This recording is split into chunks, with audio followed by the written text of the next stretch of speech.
was still hot when it hit my chest. I mean, scalding hot, the kind that makes your brain short circuit between screaming and just freezing in shock. I chose freezing, which was probably stupid, but my body made the call before my mouth could. It soaked through my white button down in seconds, spreading across my ribs like liquid fire. I could feel my skin blistering underneath, the heat burrowing deeper with every breath I tried to take. My tray clattered to the marble floor. 2 cappuccinos, 1 iced Americano, and a slice of overpriced honey cake, all of it splattered across the polished tile like some kind of abstract art piece. And Choi Junho laughed. Not a surprised laugh, not even an embarrassed one. A full, genuine, entertained laugh. The kind you hear when someone watches a comedy special they actually paid for. "That's what happens when you brush my shoulder with your dirty rag omega," he said, loud enough that every trust fund baby in the cafe could hear. Him. He held his phone up, recording me on my knees, tears already burning behind my eyes. "Maybe next time you'll remember your place." I bit down on the inside of my cheek hard enough to taste copper. Crying would only make this worse. Crying would give him exactly what he wanted. But my hands were shaking so badly I couldn't even pick up the broken ceramic pieces scattered around me. The burns were already starting to blister, angry red welts spreading across my palms where I'd tried to pull the soaked fabric away from my skin. Nobody moved, not the other servers, who suddenly found the espresso machine fascinating. Not the manager, who I could see through the kitchen window, pretending he didn't notice. Not a single customer in this bougie Gangnam café that charged 15,000 won for a latte. Junho crouched down, his Balenciaga sneakers probably worth more than 3 months of my rent just inches from my face. He smelled like expensive cologne and entitlement, the kind of scent that made my stomach turn. "You know what's funny?" he said, tilting his head like he was genuinely curious. "My father owns this building. Actually, he owns half this block. So even if you tried to complain, who exactly do you think would listen?" I looked up at him. 27 years old, trust fund baby, influencer with 2 million followers who watched him waste money on stupid bets and humiliate service workers for content. I knew exactly who he was. Everyone in Seoul did. And I hated him. But I needed this job. My younger brother's university tuition was due in 2 weeks. The hospital bills from my grandmother's surgery were still piling up. I couldn't afford to get fired for telling Choi Junho exactly where he could shove his father's real estate portfolio. So I did what I always did. I made myself small, unthreatening, invisible. "I'm sorry," I whispered, even though my throat felt like it was closing up. "It was an accident." "Louder," Junho said, grinning. "I don't think my followers heard you." My fingers curled into fists against the cold floor. The burns screamed in protest. "I'm sorry," I repeated, louder this time. Junho laughed again, standing up and brushing imaginary dust off his designer jeans. "See? That wasn't so hard. You Omegas are so dramatic about everything." He turned to leave, already swiping through his phone, probably uploading this video to his Instagram story with some hashtag about clumsy service workers. That's when I felt it. A shift in the air, like the temperature dropped 5 degrees in the span of a heartbeat. I looked up, still kneeling in coffee and broken porcelain, and saw him. No, saw them. 2 men in the corner booth I'd somehow never noticed before. Identical faces, sharp enough to cut glass. One in a charcoal suit so perfectly tailored it looked like it had been stitched directly onto his body. The other in black, looser, but no less expensive. They weren't looking at me. They were looking at Junho, and between them, lying perfectly still on the leather seat, was the biggest dog I'd ever seen. Black coat, amber eyes. The kind of muscle definition that said this animal was trained for something way more serious than fetching tennis balls. The one in charcoal, colder, sharper, like winter personified, set down his teacup with the kind of precision that felt deliberate, controlled. The one in black didn't move at all, but his eyes did. And when they locked on Junho, I swear to God, the air pressure in the room changed. Junho didn't notice. He was too busy laughing with his friends near the door, probably planning his next viral moment. But I noticed. I noticed the way the dog's ears pricked forward. I noticed the way Charcoal Suit's jaw tightened, just barely, like he was biting down on something he didn't want to say yet. I noticed the way Black Suit's fingers drummed once against the table, a single, controlled tap that somehow felt like a countdown. And then Charcoal Suit stood. Not rushed, not aggressive, just stood. The cafe went quiet, not the polite kind of quiet, the kind of quiet that happens when a predator enters the room and every prey animal freezes on instinct. Junho finally noticed. He turned, still smiling, probably expecting another fan asking for a photo. But his smile flickered, just for a second. Just long enough for me to see the moment his brain caught up to his body and realized something was very, very wrong. Charcoal Suit walked toward him, slow, measured steps. The dog rose and followed without a sound, its eyes never leaving Junho's face. I should have looked away. Should have focused on cleaning up the mess, on getting to the back room before my manager noticed I was still on the floor. But I couldn't, because the man in the charcoal suit stopped directly in front of Junho, close enough that Junho had to tilt his head back slightly to meet his eyes. And when he spoke, his voice was so quiet I almost didn't hear it, but I did. "You just made a mistake." That was it. 4 words. Calm even, almost polite. But Junho's face went pale. The man in black was still sitting, watching, one hand resting on the dog's head like he was physically holding it back from something. And me? I was still on my knees, burned screaming, heart pounding, watching two strangers who looked like they'd walked straight out of a crime thriller stare down the most untouchable man in Gangnam. I didn't know who they were, but I knew with the kind of certainty that settles in your bones that Choi Junho had just pissed off the wrong people. And for the first time in my life, I felt something I wasn't supposed to feel in a situation like this. Hope. Hope was a dangerous thing to feel when you were still kneeling in broken ceramic and third-degree burns. Junho's mouth opened, closed, opened, again like a fish yanked out of water. Do you know who I am? He finally managed, but his voice had lost that sharp edge of confidence. Now it just sounded thin, brittle. Charcoal Suit didn't answer immediately. He just stood there, hands in his pockets. Posture so relaxed it was almost insulting, like Junho wasn't even worth the effort of tension. Choi Junho, he said finally, his accent carrying just enough formality to make it sound like he was reading off a police report. Third son of Choi Jaewon, CEO of Choi Enterprises, 27 years old, law school dropout, 2.3 million Instagram followers, most of whom watch you waste your father's money on imported cars and bottle service. Junho's face went from pale to flushed. If you know who I am, then you know you're making a huge mistake right now. Am I? 2 words, flat, unimpressed, delivered with the kind of calm that made my spine straighten, even though I was the one still on the floor. The man in black finally stood, slower than his twin, smoother, like he had all the time in the world and didn't mind using it. He was taller, I realized, just barely, maybe 2 centimeters. But those 2 centimeters felt significant in a way I couldn't explain. The dog moved with him, silent and fluid, positioning itself between the twins and Junho like a living barrier. You should leave, Charcoal Suit said, still in that same even tone. Not a suggestion, a statement of fact. Junho laughed, but it came out too loud, too forced. This is my father's building. I'm not going anywhere. Then let me clarify. Charcoal Suit took 1 step closer. Just one. But Junho flinched. You assaulted someone. Publicly, on camera, in front of witnesses. You can leave on your own, or I can make a phone call that ensures you leave in a very different vehicle. Are you threatening me? No. The man in black spoke for the first time, and his voice was warmer than his twins. Softer. But somehow that made it worse. Like honey poured over a blade. He's giving you a choice. I'd take it if I were you. Junho looked between them, his jaw working like he was chewing on words he didn't know how to spit out. His friends had gone quiet near the door, suddenly very interested in their phones. This isn't over, Junho said finally, pulling his shoulders back in a pathetic attempt at bravado. My father will hear about this. I'm counting on it, Charcoal Suit replied. Junho turned on his heel and stormed toward the exit, his friends scrambling to follow. The door swung shut behind them with a sharp crack that made half the café flinch. The silence that followed felt thick enough to choke on. And then Charcoal Suit turned. Looked down, at me. I should have stood up.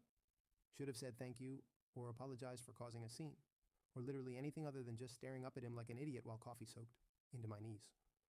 But my brain had short-circuited somewhere between you just made a mistake and the way his eyes locked onto mine with the kind of focus that made my stomach flip. Dark eyes, not brown, black. The kind of black that didn't reflect light, just absorbed it. Are you hurt? He asked, and his voice had lost that cold edge. Now it just sounded careful, like he was trying not to startle me. I'm fine, I lied automatically. His gaze dropped to my hands, still trembling against the tile, blisters already forming across my palms and fingers. You're not. The man in black crouched down beside me, and I got my first real look at his face. Same sharp jawline as his twin, same impossibly symmetrical features. But his eyes were different, lighter, warmer, with something that almost looked like amusement tucked into the corners. Can you stand? He asked. Yeah, I tried to push myself up, but my hands screamed in protest and my legs. Decided that standing was a terrible idea, actually. I would have hit the floor again if he hadn't caught me. His hand wrapped around my forearm, steadying me with the kind of easy strength that made it clear he could have lifted me one-handed if he wanted to. His skin was warm, almost too warm. And the scent that rolled off him hit me like a truck. Cedarwood and smoke and something sharper underneath. Something that made my hindbrain sit up and pay attention in a way that had nothing to do with gratitude and everything to do with instinct. I jerked back on reflex, putting distance between us even though my legs were still shaking. He let go immediately, hands up in a gesture of peace. Easy, I'm just trying to help. I don't need help, I said, which was possibly the dumbest thing I'd ever said, considering I could barely stand and my hands looked like raw meat. Charcoal Suit made a sound that might have been a laugh if it hadn't been so quiet. Stubborn. Realistic, I shot back. because apparently my mouth had decided that self-preservation was optional today. I don't know you, and the last time someone in an expensive suit paid attention to me, I ended up with second-degree burns. The man in black smiled. Actually smiled, like I'd said something genuinely funny instead of borderline insulting. Fair point, he said, but we're not him. Obviously, I muttered, because yeah, that much was clear. Junho was a spoiled brat with a camera and daddy's credit card. These two were something else entirely. Charcoal Suit pulled out his phone, tapped something, and held it to his ear. We need a car. Gangnam, 4th Street. Medical. He paused, eyes still on me. Burns, 2nd degree, possibly 3rd. Both hands. I don't need a car, I said quickly, panic spiking in my chest. I can't afford. You're not paying, the man in black interrupted. Consider it an apology. For what? You didn't do anything. For taking too long to intervene. I blinked, stared at him. You're joking. Do I look like I'm joking? He didn't. He looked completely, absurdly serious, like he genuinely believed he owed me an apology for not stopping Junho fast enough, even though he was a complete stranger who had zero obligation to step in at all. Who are you? I asked, because this whole situation had officially entered surreal territory, and I needed answers before my brain exploded. Charcoal Suit and Black Suit exchanged a glance, some kind of silent communication that I couldn't read but felt significant. Kwon Minjae, Charcoal Suit said finally, gesturing to himself. Then he nodded toward his twin. Kwon Minseo. The names meant nothing to me, but the way the café had gone quiet again, the way the manager was suddenly very busy in the back room, the way the remaining customers were pretending very hard not to stare, that meant something. And the dog? I asked, because if I was going to get murdered and dumped in the Han River, I at least wanted to know the name of the animal that would probably eat the evidence. Minseo's smile widened. Phantom. Of course it was. Seo Jaewon? I said, because it felt rude not to introduce myself at this point. And I'm still not getting in your car? Yes, Minjae said calmly. You are. Pretty sure that's called kidnapping. It's called making sure you don't lose function in your hands because you're too stubborn to accept help. He had a point. I hated that he had a point. Minseo stood, offering me his hand again. We can argue about it in the car, or you can pass out here and we'll carry you. Your choice. I looked at his hand, at the burns on mine. At the door Junho had walked through 5 minutes ago, probably already calling his father to make my life hell. At Phantom, who was watching me with those unnerving amber eyes like he could see straight through every lie I'd ever told myself, and I made a choice that was either the smartest or stupidest decision of my life. I took his hand. His fingers closed around mine, careful to avoid the worst of the burns, and I immediately regretted every decision that had led me to this moment. Not because he hurt me, because he didn't. His hand was warm, steady, and the second our skin made contact, my entire nervous system decided to throw a party I hadn't authorized. Heat spread up my arm, sharp and electric, and I had to bite down on my tongue to keep from making a sound that would have been mortifying. Minseo pulled me to my feet with zero effort, like I weighed nothing. Which was offensive, honestly, because I'd been working very hard on building muscle mass and I deserved some acknowledgement for that. You good? He asked, still holding my hand even though I was clearly vertical now. Peachy. I lied, trying to pull away. He didn't let go, just shifted his grip to my wrist, gentle but firm, and started walking toward the door like he'd already decided I wasn't getting a vote in this. Minjae moved ahead of us, Phantom at his heel, and pushed the door open. Sunlight hit my face, bright and aggressive, and I had to squint against it. A black sedan was already waiting at the curb. Sleek, expensive, the kind of car that screamed, "Someone important sits in here and you're not allowed to breathe on the windows." The back door opened. I can walk, I said, because Minseo's hand was still on my wrist and he was steering me toward the car like I was a particularly uncooperative shopping cart. I know. Then why are you dragging me? Because you're about 3 seconds away from passing out and I'd rather not catch you twice in one day. He wasn't wrong. My vision was doing this weird tunneling thing, and my knees felt like they'd been replaced with wet noodles. Shock, probably, or blood loss, or the fact that I hadn't eaten anything since last night because rent was due and food was optional. Minseo guided me into the back seat, and I collapsed against the leather with all the grace of a dropped marionette.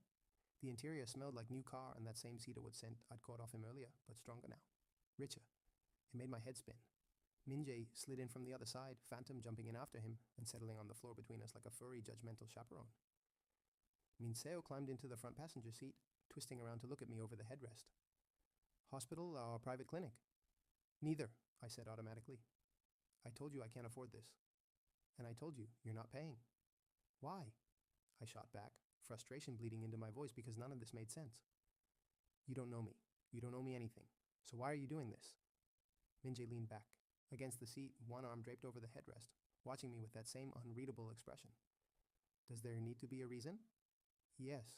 People don't just help for no reason. They want something. Smart, Minseo said, and he sounded genuinely pleased. But wrong, at least in this case. The driver pulled away from the curb, smooth and silent, and I watched the café disappear behind us through the tinted windows. My manager was standing in the doorway now, phone pressed to his ear, probably calling Junho's father to apologize for the inconvenience of me existing. I was definitely fired. You're overthinking, Minjae said quietly. I turned to look at him. He was still watching me, head tilted slightly, like I was a puzzle he was trying to solve. I'm being realistic, I corrected. You two show up out of nowhere, threaten the son of one of the richest men in Seoul, and now you're taking me to a hospital I can't afford. Forgive me for being a little suspicious. We didn't threaten him, Minseo said lightly. We gave him a choice. There's a difference. Semantics. Important semantics. I pressed my burned palms together, hissing at the immediate spike of pain. Stupid move, but I needed something to focus on. That wasn't the way Minjae's eyes tracked the movement. Dark and sharp. Private clinic, Minjae said to the driver. Then to me, you'll get better care, faster. I don't have insurance. Irrelevant. It's extremely relevant, I argued, because apparently I had a death wish today. Do you know how much medical debt costs? I'm already drowning in bills. I don't need more. Minseo turned fully in his seat, one eyebrow raised. What makes you think we're going to let you pay? Basic economics? Common sense? The fact that strangers don't just cover medical expenses for people they met 5 minutes ago? We're not strangers anymore, Minseo said, like that logic was completely sound. You know our names. We know yours. That's how relationships work. That's not how anything works. Minjae made that almost laugh sound again. So quiet I barely heard it over the hum of the engine. You argue a lot. You notice things a lot, I shot back. Occupational hazard. What occupation requires noticing argumentative omegas? The car went silent. Not awkward silent. Dangerous silent. The kind of silent that made my hindbrain scream at me to shut up, stop talking, apologize immediately. But I'd never been good at listening to my hindbrain. What do you two do? I asked, looking between them. And don't say business. Everyone in Seoul says business when they mean something illegal. Minseo grinned, sharp and wolfish. What makes you think it's illegal? The car, the suit, the dog trained to look like it's calculating how many pieces it could bite me into. The way everyone in Ifaf, that cafe, looked at you like you were 2 seconds away from burning the place down. Observant? Minjae said. Concerned, I corrected. Phantom's ears twitched. His eyes stayed locked on me, unblinking, like he was waiting for me to make a wrong move so he'd have an excuse. We handle problems, Minseo said finally. People come to us when the system fails them. When police won't help or courts won't listen or money talks louder than justice. So you're vigilantes. We prefer problem solvers. That's just vigilantes with better PR. Minseo laughed, full and genuine this time, and the sound did something weird to my chest. Made it feel tight and warm and annoying. I like him, he said, glancing at Minjae. Can we keep him? He's not a pet, Minjae replied, but his mouth twitched. Almost a smile. Almost. I'm right here, I said flatly, and I'm not being kept by anyone. The clinic appeared outside the window. Small, discreet, tucked between a luxury boutique and a private gym. No signs, no advertisements. Just a plain black door with a buzzer. The car stopped. Minseo got out first, opening my door before I could reach for the handle. He offered his hand again. I stared at it. Jaewon, he said, softer now. Let us help. Please. And maybe it was the please. Or maybe it was the way my hands were shaking so badly I could barely feel my fingers anymore. Or maybe it was the fact that, for the first time in longer than I could remember, someone was offering help without expecting me to break myself in return. I took his hand. Again, yeah, and told myself it didn't mean anything. Minjae climbed out on the other side, Phantom at his heel, and the four of us walked toward that plain black door like this was normal. Like I hadn't just let two dangerous strangers take me to a secret clinic in the middle of Gangnam. Minseo pressed the buzzer. The door unlocked with a soft click, and I stepped, and inside, still holding his hand, wondering if this was the smartest thing I'd ever done. Or the last. The clinic smelled like antiseptic and lavender, which was a weird combination, but somehow worked. Clean white walls, soft lighting. 0 people in the waiting room. The kind of place that screamed, we cater to people who don't want to be seen. A woman in pristine scrubs appeared from a side hallway, took one look at my hands, and her entire demeanor shifted into clinical efficiency. Treatment room 2, she said, gesturing for me to follow. Then to the twins. You can wait here. We'll come with him, Minseo said. Not a question, a statement. The nurse looked like she wanted to argue, glanced at Minjae's face, and apparently decided against it. Fine, but the dog stays. Phantom sat instantly, like he'd understood every word. Minjae gave him some kind of hand signal, and the dog settled onto the floor. Eyes still tracking me like I was a flight risk. Treatment room 2 was small, sterile, and had a medical chair that looked more comfortable than my actual bed at home. The nurse pointed at it. Sit. I sat. She pulled on gloves, grabbed supplies from a cabinet, and started examining my hands with the gentle efficiency of someone who'd seen worse. Second degree, she confirmed, turning my palms over carefully. Possibly partial third on the left thumb. You're lucky it wasn't worse. Yeah, I muttered. I feel super lucky right now. Minseo leaned against the counter, arms crossed, watching the nurse work. Minjae stood by the door, perfectly still, like a statue someone had forgotten to move. The nurse cleaned the burns with something that stung like hellfire, and I couldn't stop the sharp inhale that hissed through my teeth. Sorry, she said, not sounding particularly sorry. This part isn't fun. Really, I was having a great time. She almost smiled. Almost. Minseo's mouth definitely twitched. The nurse applied some kind of gel that immediately cooled the fire raging across my skin, then started wrapping my hands in gauze with practiced precision. You'll need to keep these clean and dry, she said, not looking up from her work. Change the dressing twice a day. No submerging in water. Come back in 3 days for a follow-up. How much is this going to cost? I asked, because I needed to know exactly how deep the hole I was digging was. Already handled, Minjae said from the door. I twisted in the chair to look at him. I didn't agree to that. You didn't have to. That's not how consent works. It is when you're injured and stubborn. The nurse finished wrapping my hands, stepped back, and looked between the three of us like she was watching a tennis match. I'll get the prescription for pain medication and antibiotics. Back in a minute. She left. The silence that followed felt heavy. Why are you doing this? I asked, because the question had been burning in my chest since the café and I couldn't hold it in anymore. You don't know me. You don't owe me. So why? Minseo pushed off the counter, closing the distance between us in 2 strides. He stopped just close enough that I had to tilt my head back to keep eye contact. Does it matter? He asked. Yes, it matters. People don't just do things for free. Everyone wants something. Maybe we just don't like watching people get hurt. Strangers get hurt every day. You don't help all of them. True, Minjae said quietly. He hadn't moved from the door, but his voice carried across the room like he was standing right next to me. But we were there, and we could help, so we did. That's it? That's your whole reason? Minseo smiled, slow and sharp. You want a different reason? I want the truth. The truth, he said, leaning down slightly, is that Choi Junho is a problem we've been meaning to address. You just gave us an excuse.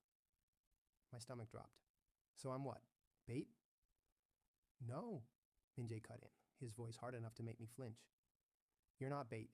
You're someone who got hurt because a spoiled alpha thinks his money makes him untouchable. We're fixing that. By doing what exactly? What we do best, Minseo said. Solving problems. I stared at him, at the easy confidence in his posture, the dangerous edge tucked behind his smile. At Minjae, still and silent by the door, radiating the kind of cold control that made my instincts scream. These two weren't heroes. They were something else entirely. And I was sitting in their clinic, wrapped in their gauze, about to take their medication. I should leave, I said, even though my hands were throbbing and my legs still felt shaky. You should rest, Minseo corrected. But if you want to leave, we won't stop. You. Really? Really? He stepped back, giving me space. The door's right there. You can walk out anytime. I looked at the door, at Minjae, who shifted slightly to the side, making it clear he wasn't blocking my exit. I could leave, right now. Walk out, go home, pretend this whole bizarre afternoon never happened. But my hands were bandaged, my job was gone, and Choi Junho definitely had my face on camera, which meant he could make my life exponentially worse if he wanted to. If I stay, I said slowly, what happens next? You heal, Minseo said. We make sure Junho doesn't come near you again, and then you decide if you want our help or not. Help with what? Whatever you need. That's vague. It's honest. The nurse came back in, holding a small paper bag. Antibiotics, pain medication, and extra gauze. Instructions are inside. She handed the bag to Minseo, not me, like she'd already decided who was in charge. Here. He took it without comment. Thank you, I said, because at least one of us had manners. She nodded, then looked at the twins. You know where to reach me if there's a problem. We do, Minjae said. She left again, and I was alone with them. Again. Minseo held out the bag. Can you hold this, or do you need help? My hands were wrapped so thick I could barely bend my fingers. I can manage. Liar. Optimist. He huffed a quiet laugh and tucked the bag under his arm instead. Come on, we'll take you home. I didn't tell you where I live. Don't need to, you're going to tell us in the car. What if I don't? Then we'll sit outside this clinic until you do. I stared at him. You're serious? Always. Minjae opened the door and Phantom was already standing, tail low, eyes alert. The dog fell into step beside him as we walked back through the empty waiting room and out into the sunlight.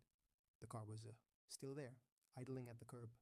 Minseo opened the door for me again, and I climbed in before I could talk myself out of it. Minjae and Phantom took their positions, and Minseo slid into the front seat. Address? The driver asked. I hesitated. Giving them my address felt like crossing a line I couldn't uncross, but my hands were bandaged. My job was gone. And these two had already seen me at my worst. What was one more vulnerability? I gave them my address. The driver pulled into traffic, smooth and silent, and I leaned my head back against the seat, exhaustion crashing over me in waves. Minseo glanced back at me. You okay? Define okay. Conscious, breathing. Not plotting an escape? 2 out of 3, I muttered. He grinned. I'll take it. Minjae's eyes met mine in the rearview mirror, dark, steady, unreadable. We'll make sure you get inside safely, he said. And then we'll leave, if you want us to. And if I don't? The corner of his mouth lifted. Barely. Then we stay. I closed my eyes, letting the hum of the engine drown out the chaos in my head. I didn't know what I'd just gotten myself into, but for the first time in years, I wasn't facing it alone. And that terrified me more than anything else. The car slowed to a stop outside my building, and I suddenly remembered why I never brought people here. The paint was peeling. The front steps had a crack running through the middle that the landlord kept promising to fix but never did. One of the windows on the second floor was covered with cardboard and duct tape because Mrs. Kang's grandson had thrown a baseball through it 3 months ago. It wasn't terrible. It was just obviously not Gangnam. This is me, I said, reaching for the door handle with my bandaged hands and immediately regretting it because the gauze made everything 10 times harder. Minseo was already out of the car, opening my door before I could fumble. It opened myself. I can do it, I said. I know. He offered his hand anyway. I ignored it and climbed out on my own, which was graceful, right up until my knee buckled and I had to grab the car door to keep from eating pavement. Minseo caught my elbow. Stubborn and reckless. Great combination. It's gotten me this far. That's not the endorsement you think it is. Minjae appeared on my other side, Phantom between us, and the 3 of them formed this weird protective triangle around me like I was about to get mugged in broad daylight outside my own apartment. I'm fine, I said, pulling my arm free from Minseo's grip. You can go now. We'll walk you up, Minjae said. It's 3 flights of stairs. I think I can manage. Humor us. I wanted to argue, I really did. But my hands were throbbing, my head was pounding, and honestly, I wasn't sure I could make it up 3 flights without passing out. Fine, I muttered. But if my neighbors see you, they're going to think I joined a gang. Would that be so bad? Minseo asked, grinning. Yes. Mrs. Choi already thinks I'm a delinquent because I came home at 2 a.m. last month. Why were you out at 2 a.m.? Double shift at the café, but she doesn't believe me. We started up the stairs, slowly, because apparently my body had decided that today was the day everything stopped working properly. Phantom climbed ahead of us, his nails clicking against the concrete steps. Minjae stayed behind me, close enough that I could feel his presence like a weight against my back. Minseo walked beside me, hands in his pockets, looking completely unbothered by the fact that we were in the kind of neighborhood where his watch probably cost more than every car on the block combined. You live alone? Minseo asked. Why? Planning to rob me? Because I hate to break it to you, but the most valuable thing I own is a rice cooker and it's broken. Just curious. Yes, alone. My brother's at university in Busan. Scholarship, before you ask. I wasn't going to ask. Everyone asks. We reached the second floor landing. 2 more flights to go. My legs were screaming. What about your parents? Minjae asked from behind me. I didn't answer immediately. Focused on putting one foot in front of the other instead. Not in the picture, I said finally. Dead or gone? Does it matter? It might. Dead, I said, sharper than I meant to. Car accident. 6 years ago. Next question. Silence. The kind that felt heavy and uncomfortable and made me wish I'd just lied. I'm sorry, Minseo said quietly. Don't be. You didn't kill them. We hit the 3rd floor landing, and I had to stop to catch my breath. My apartment was at the end of the hall. Door number 304, faded blue paint, and a lock that stuck if you didn't jiggle it. Just right. This one, I said, nodding toward it. Minjae moved past me, examining the door like he was cataloging every scratch and dent. Your lock is broken, he said. It works, mostly. Mostly isn't good enough. It's what I've got. He frowned, running his fingers along the doorframe. This wouldn't stop anyone who actually wanted to get in. Good thing no one wants to get in. Junho knows your face, Minseo said, his voice losing that playful edge. He has your face on camera. If he decides to make this personal, a broken lock isn't going to protect you. My stomach twisted. You think he'd come here? I think he's entitled and vindictive and used to getting away with things. So yes, I think it's possible. I fumbled with my keys, trying to fit them into the lock with hands that felt like they were wrapped in oven mitts. The key slipped. Twice. Minseo took them from me gently. Let me. He unlocked the door on the first try, pushed it open, and stepped back. I walked inside. They followed. My apartment was small, studio layout. Kitchen crammed into one corner, bed in the other. A couch that doubled as storage because I didn't have a closet. It was clean at least. I made sure of that. But it was also obviously the home of someone who counted every one and still came up short. Minjae's eyes swept the space, taking in everything. The stack of bills on the counter, the yao on the shelf that I'd been rationing because refills were expensive, the photo of me and my brother taped to the wall because I couldn't afford a frame. It's not much, I said defensively. It's yours, Minjae replied. That's what matters. Phantom sniffed around the perimeter, pausing at the window to stare out at the street below. Minseo set the medication bag on the counter.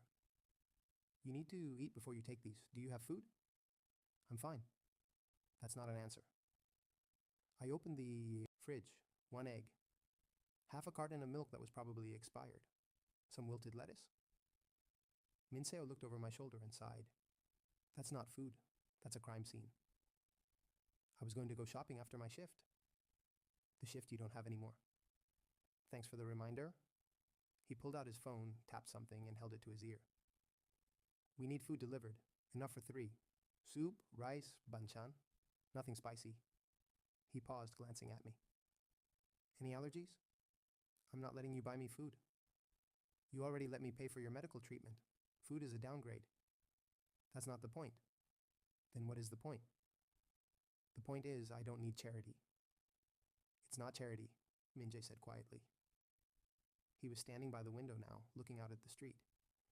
It's making sure you don't pass out from low blood sugar before the medication kicks in. I'll be fine. You've said that 4 times since we met. You. It hasn't been true once. I wanted to argue. Wanted to throw them out and prove I could handle this on my own like I'd been handling everything on my own for the past 6 years. But my hands were shaking. My vision was still doing that weird tunneling thing. And I was so tired. Fine, I said. But I'm paying you back. Sure, Minseo said, in the tone of someone who had zero intention of letting that happen. He finished the call and pocketed his phone. Food will be here in 20 minutes. Great, you can leave before it arrives. No, this isn't a negotiation. You're right, it's not. Minjae turned from the window. We're staying until you eat and take your medication. After that, we'll go. Unless you want us to stay longer? I don't. Liar, Minseo said, but he was smiling. I sat down on the couch before my legs could give out, and Phantom immediately patted over, resting his massive head on my knee. I stared down at him. Your dog is judging me. He likes you, Minjae said. He looks like he's calculating how I'd taste. That too. Minseo sat down next to me, close enough that our shoulders almost touched. You can relax, you know. We're not going to hurt you. You keep saying that because it's true. I looked at him, at the easy confidence in his posture, the warmth in his eyes that didn't quite match the danger I knew was lurking underneath. Why do I feel like I just made a deal with the devil? I asked. Because you're smart, Minjae said from across the room, and for some reason that made me laugh. The laugh surprised me more than it surprised them. It wasn't a happy laugh, more like the kind that bubbles up when your brain can't process the absurdity of your life anymore and defaults to hysteria. Minseo's expression softened. You good? I got burned by a billionaire's son, threatened my job security for the 10th time this month, got kidnapped by 2 suspiciously attractive strangers and their murder dog, and now I'm sitting in my apartment waiting for expensive food I didn't order. I looked at him. So no, I'm not good. I'm having an out-of-body experience. We didn't kidnap you, Minjae pointed out. You strongly suggested I get in your car. That's called persuasion. Semantics again. Phantom huffed against my knee, and I realized I'd been petting him without thinking about it. My bandaged hand was resting on his head, fingers buried in thick black fur. He doesn't let most people touch him, Minjae said, watching us with something that might have been approval. Maybe he pities me. Phantom doesn't pity anyone. He just knows who's worth protecting. The words hit differently than they should have, like they meant something beyond the surface. I pulled my hand back. Phantom made a low sound of protest but didn't move from my knee. So what now? I asked, because sitting in silence with 2 men who radiated danger like a space heater, radiated warmth, was doing weird things to my pulse. We just wait for food and pretend this is normal? Would you prefer we interrogate you? Minseo asked. About what?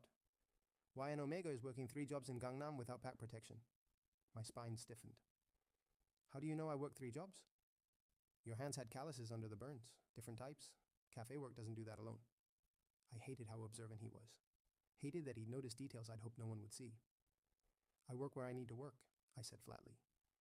And I don't need pack protection because I'm not part of a pack. By choice? Minjae asked. Does it matter? It might. Everything might matter with you two. I shifted on the couch, trying to put distance between me and Minseo, without being obvious about it. You collect information like some people collect stamps. Information keeps people alive, Minjae said. He moved away from the window, crossing the small space to lean against the kitchen counter. Especially people who make enemies of families like the Chois. I didn't make an enemy. He poured coffee on me. And we intervened, which means you're connected to us now, whether you want to be or not. The weight of that statement settled over me like a wet blanket. I didn't ask for that. No, Minseo agreed. But it happened anyway. A knock at the door made all 3 of us turn. Phantom's ears pricked forward, but he didn't bark. Didn't even growl. Just watched. Minjae moved to the door before I could stand, checking through the peephole with the efficiency of someone who'd done this 1,000 times. Food, he confirmed, opening the door. A delivery guy stood there holding enough bags to feed a small army. His eyes widened when he saw Minjae, then went wider when he spotted Minseo and Phantom. Order for Kwon? That's us. Minjae took the bags, handed the guy what looked like a substantial tip, and closed the door before the poor kid could stammer out a thank you. He set the bags on my counter and started unpacking. Soup, rice, banchan, in containers that were definitely from a restaurant I couldn't afford. Grilled mackerel, kimchi jjigae, japchae. This is too much, I said. You need to eat, Minseo replied. And we're hungry too. You're staying? We said we'd make sure you ate and took your medication. He grabbed plates from my cabinet like he'd been here before. Can't do that if we leave. Minjae pulled out utensils, set 3 places at my tiny table that barely fit 2 people, and gestured for me to sit. I did, mostly because standing felt like more effort than it was worth. Minseo served the soup, careful to avoid, the pieces I couldn't pick up with my bandaged hands. Minjae set rice in front of me, already mixed with a soft piece of grilled fish that didn't require chopsticks. They'd noticed. Of course they'd noticed. Eat, Minseo said, sitting across from me. Minjae took the 3rd seat, Phantom settling at his feet like this was all completely normal. I picked up the spoon awkwardly, my wrapped hands making everything harder than it should be. The soup was perfect, rich, warm, exactly what my body needed. I ate 3 bites before the reality of the situation hit me. I was eating dinner with 2 men I'd met hours ago, in my apartment, while their trained attack dog watched me like I was the evening's entertainment. This is insane, I said. Which part? Minseo asked around a mouthful of rice. All of it. You'll get used to it. I don't want to get used to it. Liar, he said again, and this time Minjae's mouth twitched in agreement. I wanted to argue. Wanted to tell them they were wrong, that I didn't need this, didn't want them sitting in my apartment like they belonged here. But the lie stuck in my throat, because the truth was I couldn't remember the last time someone had made sure I ate. The last time anyone had looked at me like I mattered beyond what I could do for them. And that scared me more than anything else they'd done today. Why me? I asked quietly. Out of everyone in that cafe, everyone Junho's probably hurt, why did you step in for me? Minseo set down his chopsticks. Minjae stopped eating too. The silence stretched. Because, Minjae said finally, When we walked into that cafe, we were looking for a reason to take Junho down. We've been watching him for weeks, collecting evidence, waiting for the right moment. And I was the right moment? You were the last straw, Minseo corrected. But you weren't just evidence, Jaewon. You were someone who needed help, and we don't walk away from that. Even if I'm a stranger, especially then. I stared at my soup, watching the steam curl up toward the ceiling. You're either very good people or very good liars. Can't we be both? Minseo asked, and he sounded genuinely curious. That's not reassuring. It's honest. Minjae leaned back in his chair, studying me with those dark, unreadable eyes. We're not going to force you into anything, Jaewon. If you want us to leave after this and never come back, we will. But if you want our help dealing with Junho, or finding new work, or just making sure he doesn't come after you for what happened today, we'll do that too. And what do you get out of it? The satisfaction of watching a spoiled alpha face consequences for once. That's it? Minseo smiled, slow and dangerous. That, and maybe the chance to get to know you better. Heat crept up my neck. I'm not interested in whatever this is. Whatever what is? This. The whole protective alpha routine. I've seen it before. It always comes with strings. No strings, Minjae said. Just a choice. What choice? Let us help or don't. Either way, we're making sure Junho doesn't hurt anyone else. But you get to decide if you want to be part of that or not. I looked between them, at Minseo's easy confidence and Minjae's controlled intensity. At Phantom, still resting his head on my knee like he'd already made his decision about me. At the food they'd bought, the medication they'd paid for, the clinic visit that should have cost me thousands of won. At the way they looked at me, not like I was weak, not like I was a problem to be solved, like I was someone worth protecting. I need time to think, I said. Take all the time you need, Minseo replied. But his eyes said he already knew what my answer would be. And the worst part? He was, probably right. We finished eating in a silence that should have been awkward, but wasn't.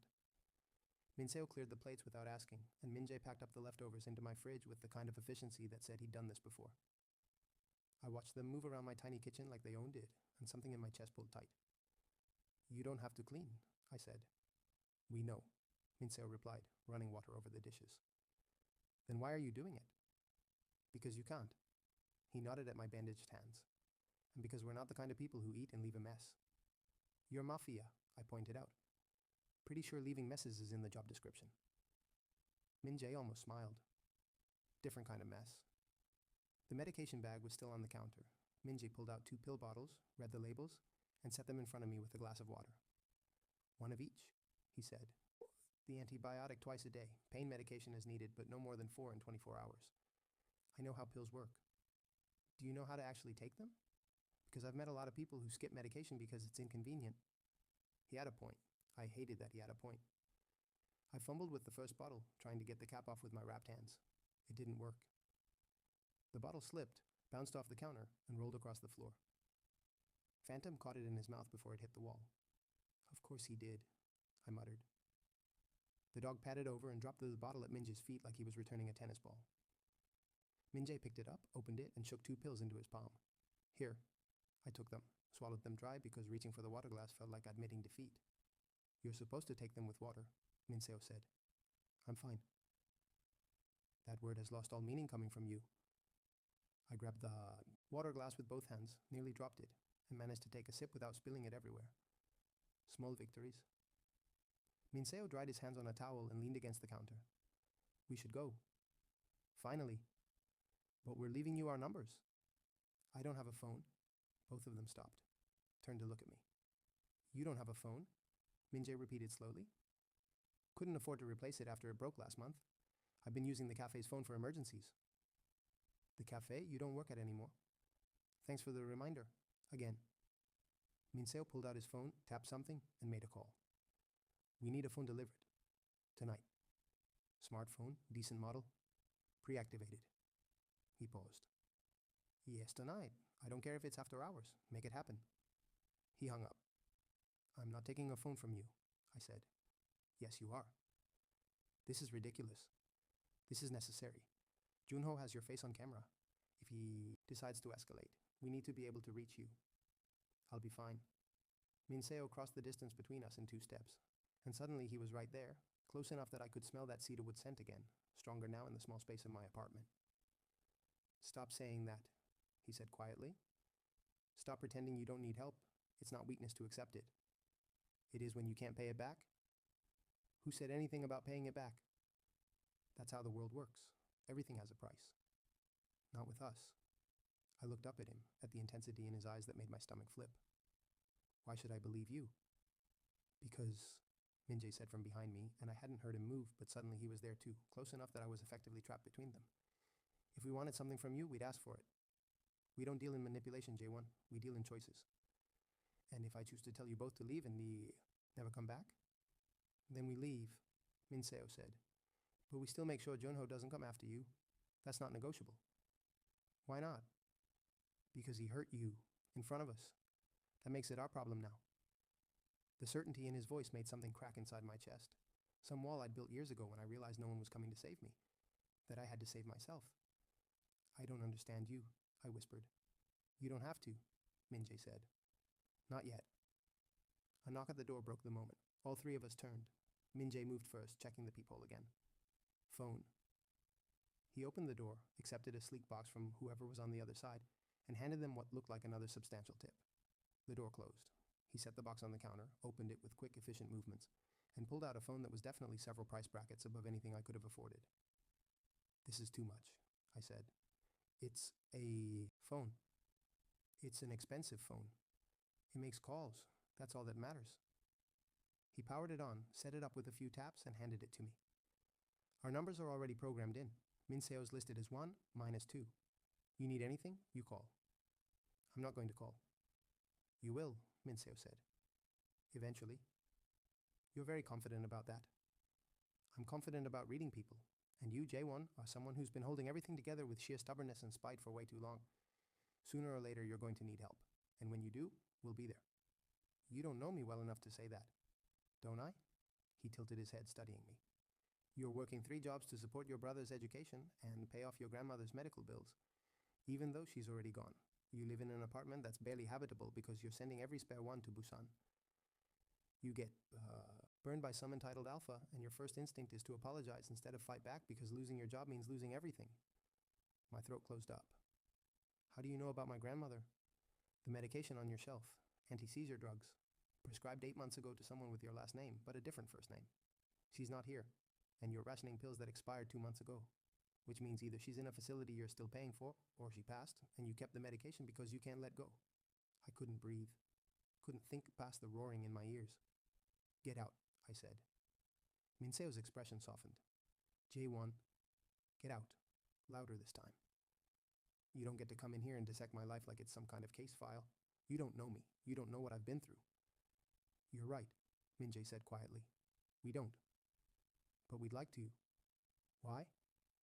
Because you're worth knowing. The words hit like a physical blow. No one had said that to me in years.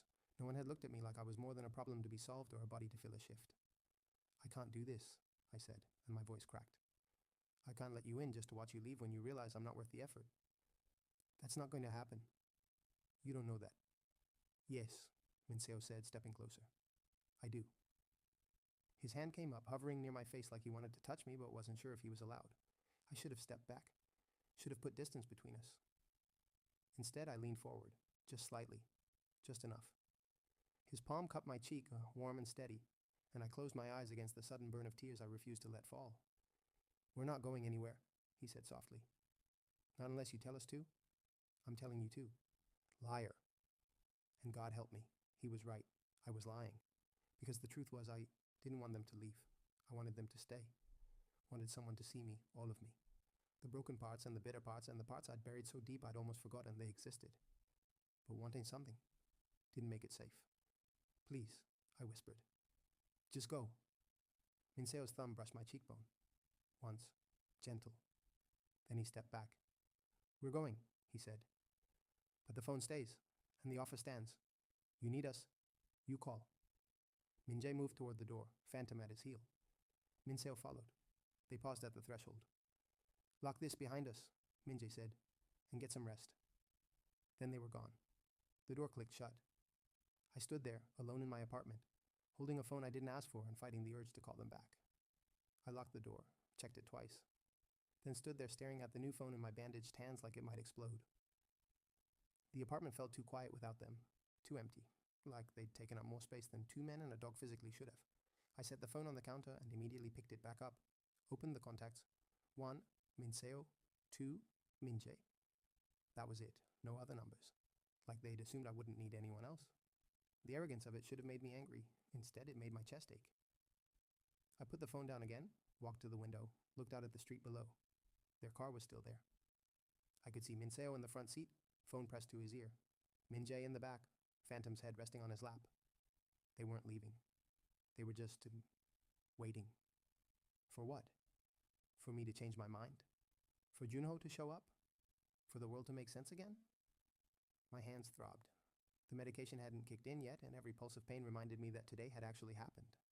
That I'd actually let two strangers into my life in the span of a few hours. Strangers who knew too much, who'd seen too much, who'd looked at me like I mattered.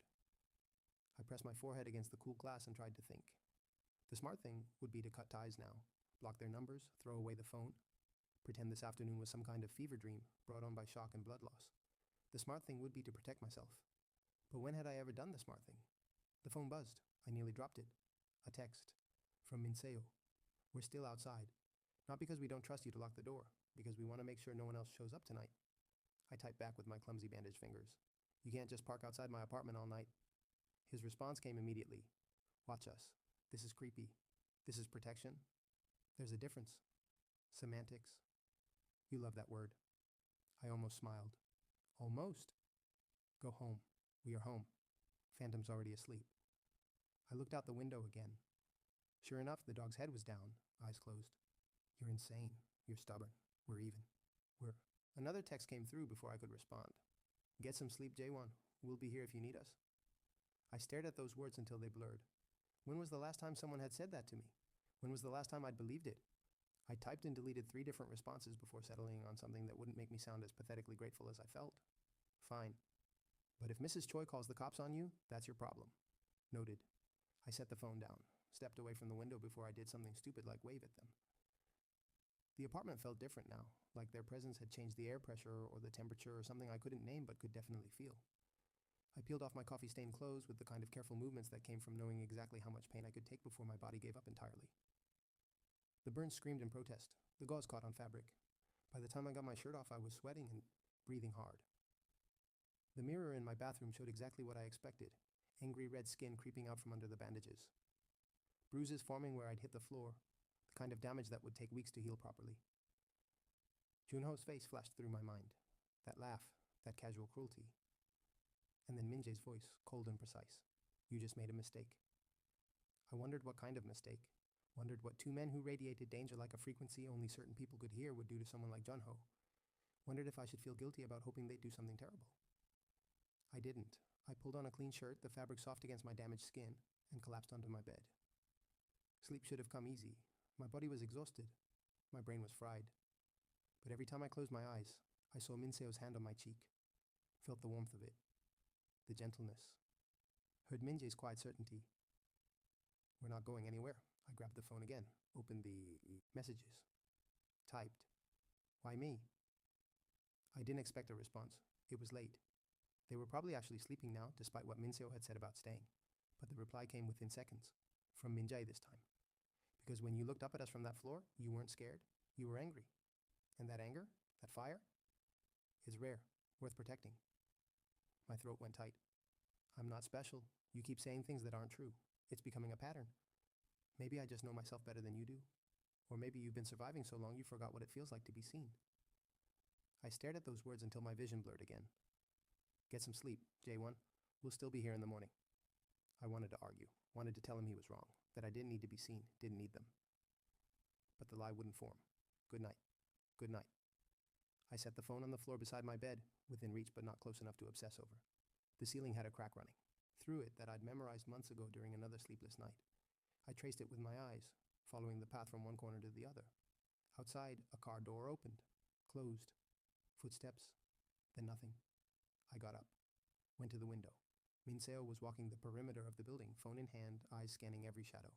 Phantom walked beside him, alert and silent.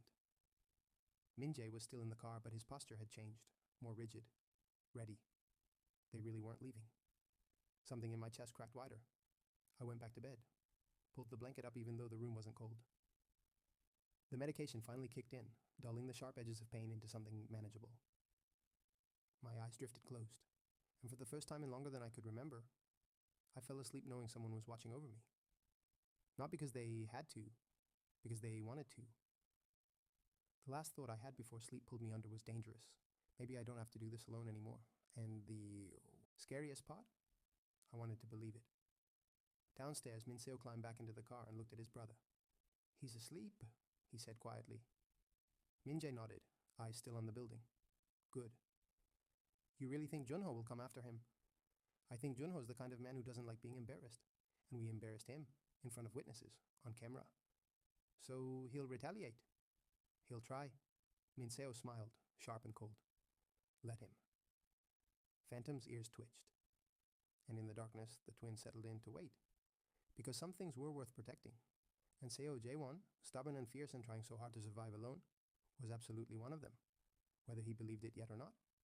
I woke up to sunlight streaming through my window and the smell of coffee, which was weird because I didn't own a coffee maker. I sat up too fast, pain shooting through my hands, and froze. Minseo was in my kitchen, making coffee, like he lived here. "What the hell?" I croaked. He turned completely unbothered by the fact that he'd broken into my apartment. "Morning. How are your hands?" "How did you get in here?" "Your lock is terrible. We've been over this." "That's not an answer. That's a confession to breaking and entering." "Technically, we were already inside. You let us in yesterday, remember? And then you left. And then we came back." He poured coffee into a mug I didn't recognize. "We brought breakfast too, and a new lock for your door. Minjae's installing it now." I looked toward the door. Sure enough, Minjae was crouched there with a toolbox. Phantom lying beside him, like this was completely normal. "You can't just break into someone's apartment and install locks," I said. "We didn't break in. We used the terrible lock that was already here, which is why we're replacing it." Minseo walked over and handed me the coffee. "Drink. You need fluids." The coffee smelled incredible, rich and dark and exactly how I liked it. I took it because my hands hurt and my brain wasn't awake enough to argue.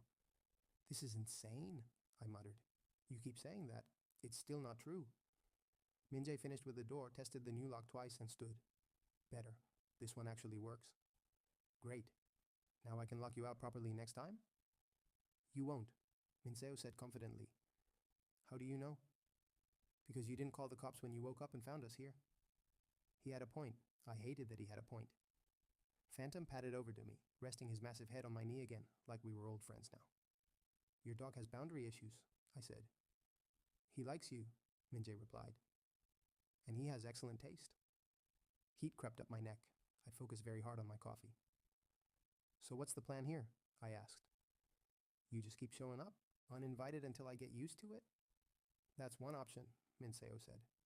"Or you could admit you don't actually want us to leave." "I want you to leave." "Liar."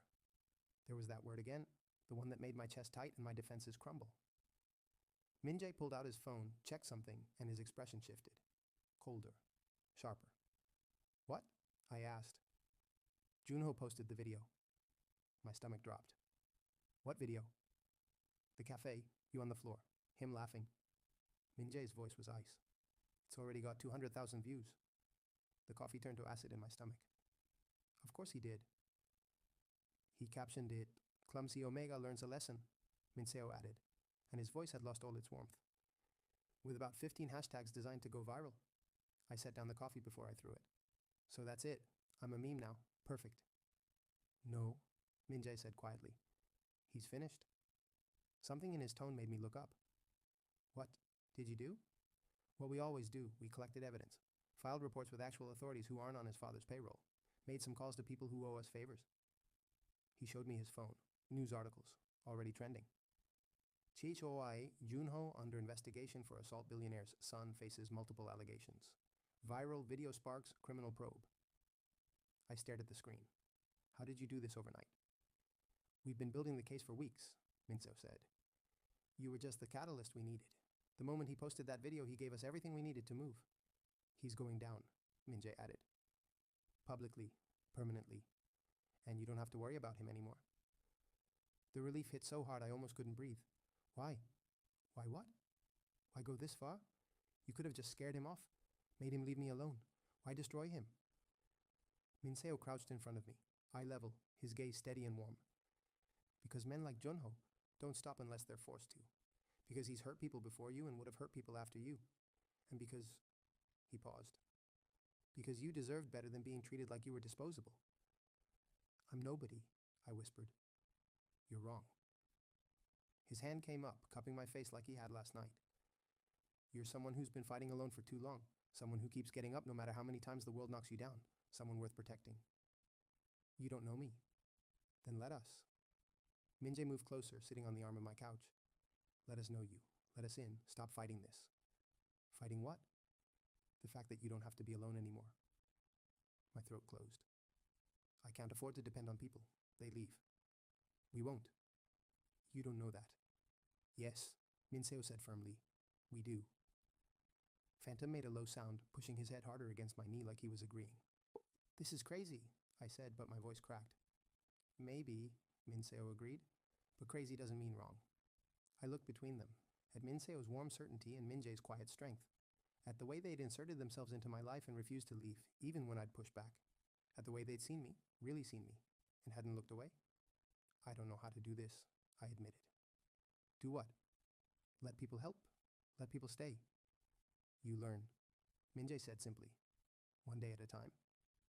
And if I'm terrible at it? Then you're terrible at it, Minseo said, smiling.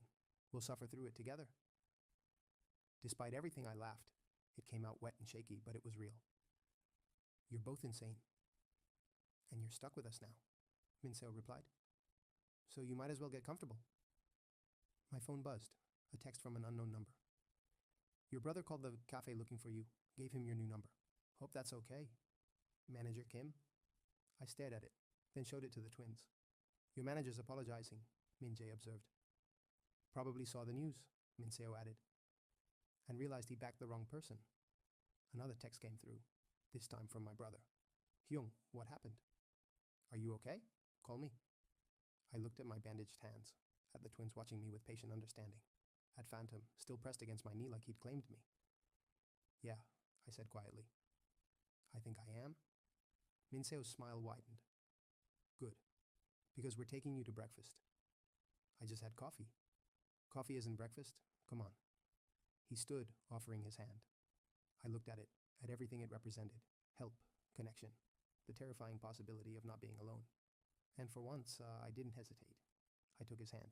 Minjae stood too, Phantom at his heel, and the four of us walked toward the door together.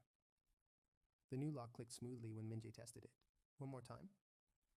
Better, he said. Much better, I agreed. And as we stepped out into the morning sun, Minseo's hand warm in mine and Minjae's steady presence at my back, I realized something. For the first time in 6 years, I wasn't just surviving, I was living. And maybe, just maybe, I deserved that. The twins exchanged a look over my head. Told you he'd come around, Minseo murmured. You were right, Minjae replied. I usually am. Don't push it. I smiled, something warm and unfamiliar blooming in my chest. I can hear you both, I said. We know, they said in unison. Phantom barked once, tail wagging. And just like that, everything felt a little less heavy, a little more possible, a little more like home. The end. Thank you for watching this story to the end. If you enjoyed it, you'll definitely love the next one. It's even wilder and more intriguing than you can imagine, so be sure to check it out and hit subscribe. The next story drops soon.